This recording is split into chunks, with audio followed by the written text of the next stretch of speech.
여러분 반갑습니다. 회계를 좋아하는 김준우입니다. 저는 이번 시간 여러분들과 함께 손익분기 분석과 손익분기점에 대해서 살펴보고자 합니다.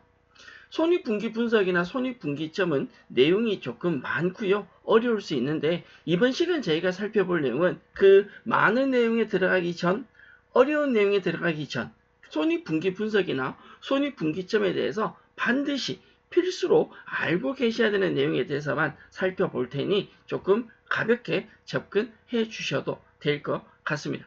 준비되셨다면 출발합니다. 손익분기 분석, 손익분기점에 대해서 살펴볼 건데 손익분기 분석이 무엇이냐부터 이야기를 해본다면 비용이 있고요. 매출액이 있습니다. 비용과 매출액에 따른 이익이 발생하겠죠. 이들의 상호 관계를 분석한다. 이걸 손익분기 분석이라고 하고 이 비용과 매출액과 이익에 대한 걸 붙여서 CVP 분석이라고 표현을 하기도 합니다. 그렇다면 손익분기 분석을 왜 하느냐? 바로 이걸 확인하기 위해서 BEP, 손익분기점입니다. 우리는 손익분기 분석이 중요한 것이 아니라 손익분기점에 대한 이해를 이번 시간 통해서 해보고자 합니다. 저는 영어는 잘 모릅니다. 참고로 보시고 개인적으로 영어 울렁증이 있어서 영어는 거리감이 생깁니다.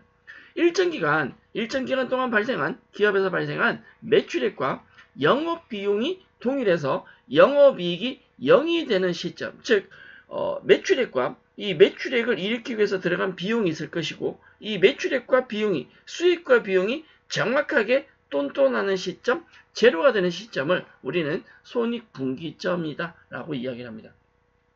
기업 입장은 수익이 먼저 발생하는 게 아니라 비용이 먼저 발생하죠. 투자를 먼저 합니다. 그 투자된 금액의 극대화된 수익 창출을 요구하게 되는데 비용이 발생해 있고 이 발생한 비용에 대비한 수익이 점점 발생할 것인데 투자된 금액인 비용과 발생한 수익이 정확하게 일치하는 시점, 이걸 손익분기점이다 라고 이야기를 하고요. 해당 지점, 그 손익분기점을 기준해서 아랫부분은 손실이라는 표현을 쓰게 되고 손익분기점을 초과한 금액을 이익으로 분류하게 되겠죠. 이러한 손익분기점을 결정짓는 기본 요소는 바로 세 가지가 있습니다. 첫째, 손익분기점을 확인하려면 일단 매출액이 있어야겠죠. 수익이 있어야 됩니다. 이걸 비용과 비교를 하는데 그 비용을 우리는 변동비와 고정비로 구분해서 확인을 하셔야 됩니다. 일반적으로 매출에서 비용을 차감할 때 고정비와 변동비를 전부 다 차감하는 것이 아니라 변동비를 차감해서 우리는 앞서서 무슨 얘기를 했었냐? 공헌이익이라는 이야기를 했었습니다. 매출액인 즉 영업수익에서 기본적인 매출 수익에서 변동비를 차감한 공헌이익에 관계를 했었는데 손익분기점과 공헌이익은 굉장히 중요한 밀접한 관계가 있습니다. 이 내용을 이번 시간 저희가 조금 깊이 있게 살펴보고자 합니다. 보편적인 손익계산서는 외부 보고용의 손익계산서와 내부 관리용의 손익계산서로 나뉘어지게 되는데 매출액에서 원가를 차감해서 매출총이익을 판매관리비를 차감해서 영업이익을 계산하는 이 일반적인 손익계산서, 이걸 우리는 외부 보고용이라고 하고요. 매출액에서 매출원가를 차감하는 것이 아니라 변동비를 차감해서 공헌이익을 계산하고 이 공헌이익에서 고정비를 차감해서 영업이익을 계산하는 걸 내부 관리용 손익계산서라고 이야기를 합니다. 우리는 이걸 앞서서 외부 보고용에 들어간 손익계산서는 전부 원가의 구조다라고 한다면 내부 관리용은 변동원가 중심의 변동원가에 대한 이익을 이야기한다라고 설명을 드릴 수 있겠습니다. 어쨌건 이번 시간 저희는 외부 보고용이 아니라 변동비를 이용한 내부 관리용의 손익계산서 관리 기준에서 손익분기점을 살펴볼 생각입니다. 원가와 조업도와 이익을 분석하는 기본적인 가정, 이걸 우리는 손익분기점을 이야기할 수 있는 기본 가정이다 라고 이야기를 하고 크게 6가지의 내용을 정리해서 이야기를 할 수 있습니다. 이걸 여러분들이 외우셔야 되냐? 그건 아닙니다. 그냥 참고로 한 번만 봐주시면 될 것 같고요. 가장 중요한 건 손익분기점을 이야기를 할 때 일반적으로 비용은 변동비와 고정비로 나뉘어져 있다라는 가정이다라고 생각을 하셔야 됩니다. 또한 생산량이나 판매량이 일반적으로 동일하다, 변하지 않는다. 생산량이나 판매량이 동일하다, 즉 재고 수준이 일정하고 그 재고 수준에 관련된 비용이 변동비와 고정비로 나뉘어진다는 가정하에 손익분기점을 이야기할 수 있다라는 거죠. 앞서 얘기 드린 대로 여기 나오는 기본 과정은 외우실 필요는 없고요. 그냥 눈으로만 여러분들이 참고로만 보셔도 된다라고 이야기 드리고 저는 넘어가도록 하겠습니다. 기본적인 손익분기점 관련된 용어, 개념부터 살펴본다면 당연히 제일 먼저 보셔야 될 건 손익분기점입니다. 앞서도 보셨지만 손익분기점이라고 하는 건 수익과 비용이 제로가 되는 시점이다 라고 이야기했습니다. 가장 중요한 건 이익이 발생하지 않고 손실도 발생하지 않는 제로가 되는 시점. 결론은 이익이 뭐가 되는 시점? 제로가 되는, 이익이 0이 되는 조업도의 수준을 우리는 손익분기점이다 라고 합니다. 결론적으로 말하면 발생한 총 수익 금액과 발생한 총 원가 금액이 어떻게 나오는 것, 일치하게 나오는 걸 손익분기점이다 라고 이야기를 한다는 거죠. 그렇다면 이걸 우리가 변동원가 개념을 조금 변형을 시켜본다면 매출액이 존재한다. 그 매출액은 변동비와 고정비로 이루어지겠죠. 즉 매출액 자체가 변동비와 고정비 합이 똑같은 상태, 동일한 상태를 손익분기점이다 라고 이야기를 한다면 매출액에서 고정비를 차감하면 당연히 남는 금액은 변동비가 되겠죠. 즉 매출액에서 고정비를 차감한 금액이 변동비와 동일한 상태, 이걸 우리가 최종적으로 정리하자면 공원이익이 고정비가 된다. 공원이익이라는 건 매출액에서 뭘 차감한 금액이다? 변동비를 차감한 금액이죠. 매출액에서 변동비를 차감한 공원이익이 나왔을 때 이 공원이익이 고정비와 동일한 시점, 이걸 우리는 손익분기점이다 라고 이야기를 할 수 있다는 거죠. 기본적으로 조업도라는 판매량에 따른 기본적인 수익이나 원가가 발생한다라고 가정할 때 수익선이, 즉 판매량이 일정하게 증가한다, 일정 비율로 증가하고 있다라고 볼 때 당연히 그에 따른 수익이나 원가가 있을 건데, 예를 들어 수익이 하나도 없다, 다시 하면 판매량이 제로다. 출발 시점에서 판매량이 제로라면 수익은 없다. 그러나 일반적으로 비용은 발생하는 거죠.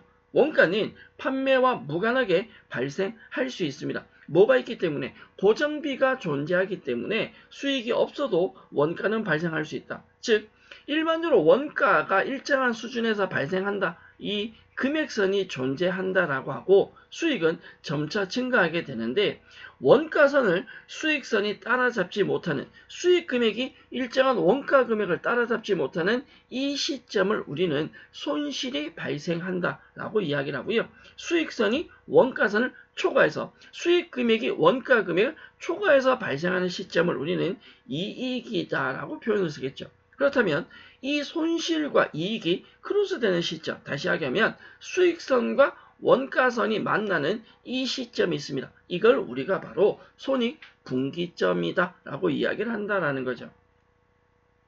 수익선의 금액과 원가선의 금액을 비교해서 그게 정확하게 일치하는 시점, 제로가 되는 시점을 손익분기점이라고 한다. 손익분기점은 수익선과 원가선이 만나는 점이고 이익이 0이 되는, 이익이 제로가 되는 시점을 말한다라고 했습니다. 앞서 얘기 드린 대로 원가선은 고정비와 변동비가 합해져서 원가를 구성하게 되는데, 업종에 따라서, 기업에 따라서 이 고정비가 차지하는 비율, 고정비가 차지하는 비율은 다를 수 있습니다. 기업 입장에서 원가 절감이라고 하면 변동비를 줄이는 노력도 많이 하지만 바로 이 고정비, 고정적으로 발생한 비용을 얼마나 줄일 수 있느냐에 따라서 원가 절감에 대한 결과가, 성과, 성패, 여부가 결정될 수 있습니다. 수익선을 일반적으로 우리가 기업의 이익이다 라고 표현을 많이 쓰는데 그건 아닙니다. 여기서 말하는 수익선은 일반적인 매출에 의한 기본적인 수익을 이야기한다 라고 생각하셔야 되고요. 또 이걸 회계적인 측면에서 볼 때 이 수익 자체가 세전 이익인지 세후 이익인지도 판단은 할 수 있으셔야 된다. 일반적인 수익이라고 하는 건 세후 이익이 아니라 세 전 이익이죠. 즉 세금이 반영되지 않은 이익이고요. 이 세전 이익의 추가적인 비용이 세금이 흔히 말하는 법인세나 소득세가 추가 반영되어야 실질적인 이익이 나올 수 있습니다. 기본적으로 손익분기점을 이야기하면서 항상 같이 등장하는 용어가 바로 공헌이익입니다.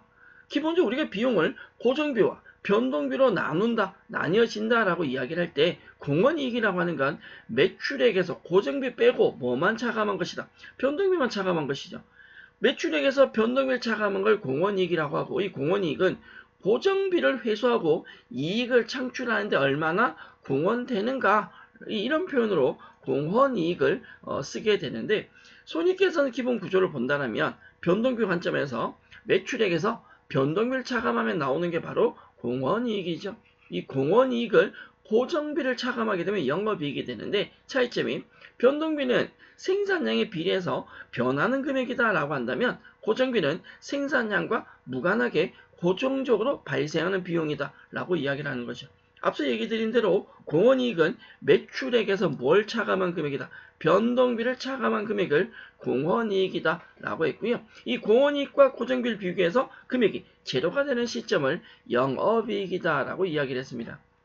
기본적으로 공헌이익이 전체 금액이다 라고 한다면 단위당 공헌이익이다 라고 하는 건 제품 하나가 차지하는 공헌이익을 단위당 공헌이익이라고 하고요. 이 단위당 공헌이익은 단위당 판매 가격에서 단위당 변동비, 즉 전체 매출액이나 전체 변동비가 아니라 하나에 대한 매출액과 하나에 대한 변동비를 차감하면 단위당 공헌이익이 나오게 되겠죠.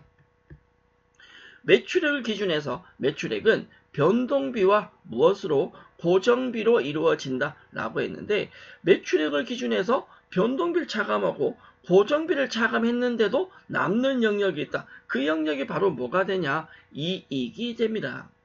기본적으로 이익이라는 건 매출액에서 변동비와 고정비를 다 차감한 금액이죠. 영업이익이라고도 이야기할 수 있는, 매출액에서 변동비를 차감한 걸 공헌이익이라고 할 때, 이 공헌이익은 고정비와 당연히 뭐가 포함되어 있다? 이익이 포함되어 있다라고 이야기를 할 수 있고요.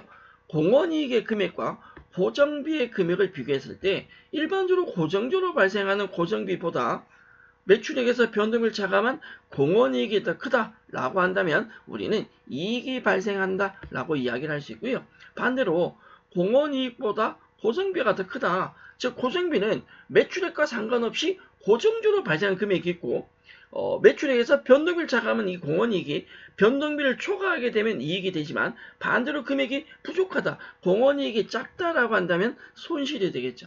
바로 이 공헌이익과 고정비 금액이 동일한 시점, 이걸 우리는 손익분기점이다 라고 이야기를 할 수 있다 라고 설명을 드릴 수 있습니다. 만약 매출액엔 변화가 없으면, 매출액은 똑같은데 우리가 뭐를 줄일 수 있다면, 변동비를 줄일 수 있다면 실질적인 기업의 공헌이익이 증가하는 결과를 가져올 수도 있다라는 내용은 당연한 논리로 접근을 할 수 있으셔야 합니다.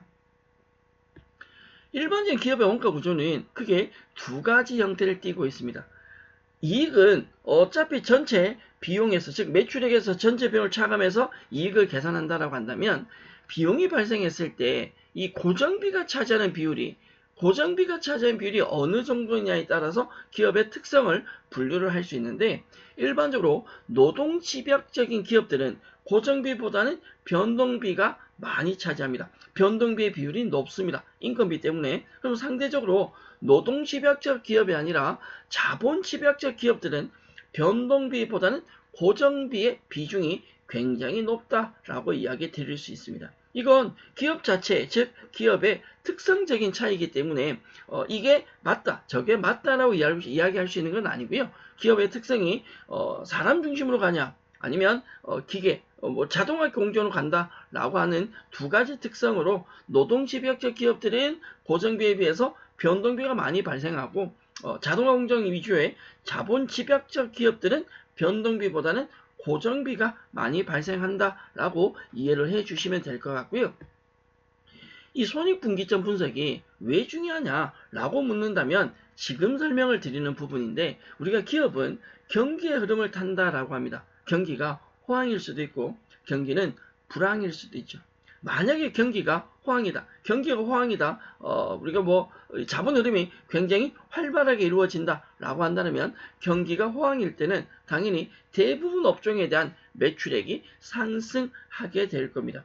반대로 경기가 불황이다라고 한다면 모든 업종이 아니라 일반적인 업종들은 경기에 따른 영향을 받는다라고 한다면 경기가 불황이다라고 한다면 매출액은 하락할 수밖에 없겠죠. 경기가 호황일 때 우리가 선택할 수 있는 기업의 경영 전략이나 경기가 불황일 때 우리가 선택할 수 있는 경영 전략은 당연히 다를 수 있습니다. 이는 이익에 절대적인 영향을 미칠 것이고 이익은 당기순이익에 따른 세금과도 연결이 될 수밖에 없겠죠. DOL이라는 게 있고요. DOL이 높은 상태에서 매출액이 증가할 때 향후에 어떤 결과가 나오는지를 한번 살펴볼 건데 DOL이라는 거 우리는 뭐라고 하냐면 DOL을 영업 에버리지라고 합니다. 영업 에버리지라고 하는 건요. 일반적인 이익을 계산하는 과정에서 고정비가 지렛대 역할이 되어서 고정비는 고정된 비용이니까 매출액이 증가하면 증가할수록 뭐가 같이 커진다. 고정비 동일하니까 영업이익이 증가할 수밖에 없죠. 즉 매출액에 따른 영업이익이 차지하는 비율을 우리는 영업 레버리지라고 해서 DOL이라는 표현을 씁니다.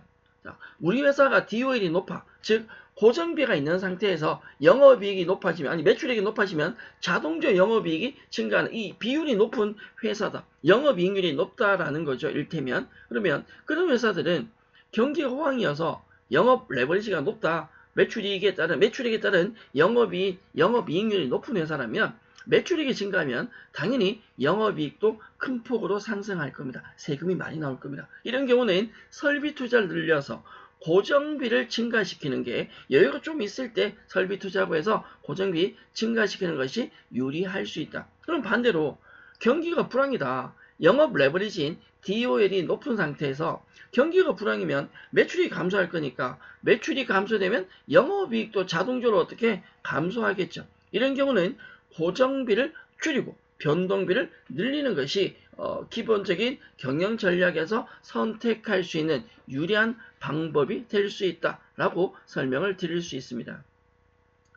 이번 시간 저희는 기본적인 손익분기점에 대해서 살펴보셨는데 손익분기점에 대한 기본적인 이해는 해주면 좋겠습니다. 어렵진 않습니다.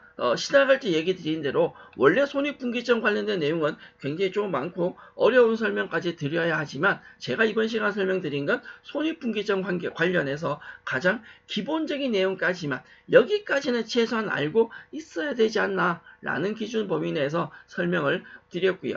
영업 레버리지까지도 일정 비율 설명을 드렸습니다.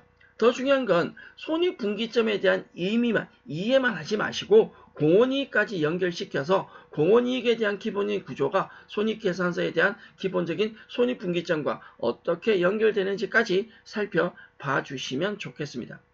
손익분기점과 공원이익 관련된 추가적인 내용은 여기까지 마무리하고요. 저는 다음 시간 다른 내용으로 여러분들과 다시 학습을 이어나가도록 하겠습니다. 여러분 수고하셨습니다.